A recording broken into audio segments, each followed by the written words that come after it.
Chief Meteorologist Bobby Deskins joins us right now. Bobby, we're just looking for kind of a sliver of hope, but unfortunately right now it's not looking great. But it's not set in stone, right. 700 miles away, right? And there's going to be some changes. We've seen changes over the last 24 hours.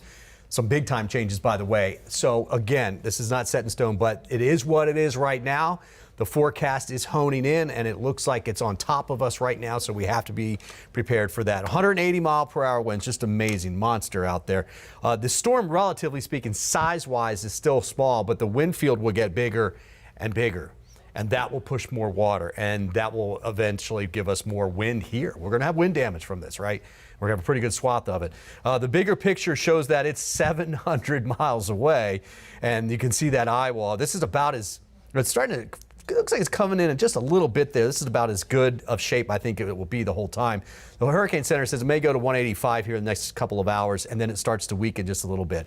Again, it's really important to where this turn is, where it starts. If it starts instead of here, it starts over here, it may shift the whole thing south. If it comes up over here, it may shift the whole thing north. All right, that's something that we're going to find out really overnight tonight and tomorrow morning through about lunchtime. So we will, obviously, you're getting closer to the event, you're going to know more, but that turn is key for us, and that will be happening late tonight and early tomorrow morning. And then there's another turn.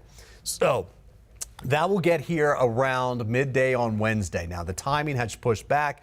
Most of Tuesday looks okay. We will have some scattered showers. We have some out there now. We will be looking at now. I wanted to show you this because this went by real fast last time, but this is the difference between, or just comparing, the European in green, the green lines, and the GFS. There's not a big difference there. And they both are basically right over top of us. Not what we want to see. It does move away. Now, the European may be just a little bit further to the south. This is what's happening. There is a ton of wind shear, and that is this blue you see here. All right? This doesn't have a lot now, but it's coming up into it. And there will be some dry air in here as well, too.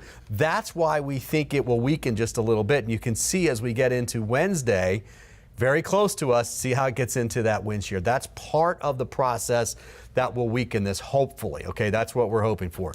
Now, here's a look at the center line for the Hurricane Center forecast. I don't normally show you this because we tell you the cone. The center can go anywhere in the cone.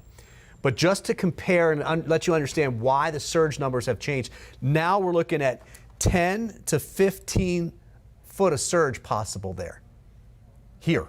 Okay? And that's because this line is right up in here. If it came down here to Sarasota, that number would go way south. It would not be that much for the Tampa Bay area, but it would be high down here in Sarasota County. This is going to change, and that's what we're watching for.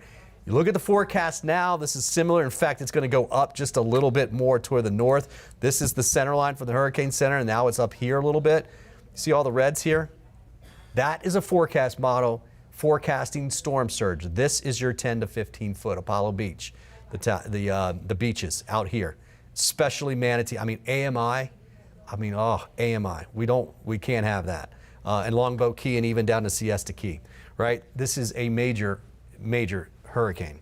And wind-wise, we'll see the wind is going to be, we're thinking 80 to 90, almost 100-mile-per-hour winds. But the timing, again, looks like it would be late on Thursday night. So let's go over to Colleen and let's talk about some of those impacts in specific numbers, Colleen. Yeah, so starting off in our northernmost counties, for the winds, 75 to 95 mile per hour winds for Citrus, Hernando, Pasco, rain 10 to 14 inches. And then again, remember the rain higher above the storm there, and then 5 to 10 feet for Pasco County and Hernando County. Surges a little bit less for Citrus County, but again, this could change. Moving into Pinellas and Hillsborough, these numbers are important. Winds even stronger, 80 to 150 mile per hour winds. And then we also have that 10 to 15 foot surge that has been updated. Again, timing is the same for pretty much everybody. You should be out on the road. You also have tomorrow morning to evacuate as well. And a couple areas here, again, the beaches, very important, need to be boarded up, need to be out of town. Moving into Manatee and Sarasota County, we have some impacts that are pretty much the same here, again dependent on that landfall. 80 to 115 mile per hour winds, rain a little bit less out that way. The least of the impacts will be inland for surge, but still expecting some strong winds. We're going to give you more after the break.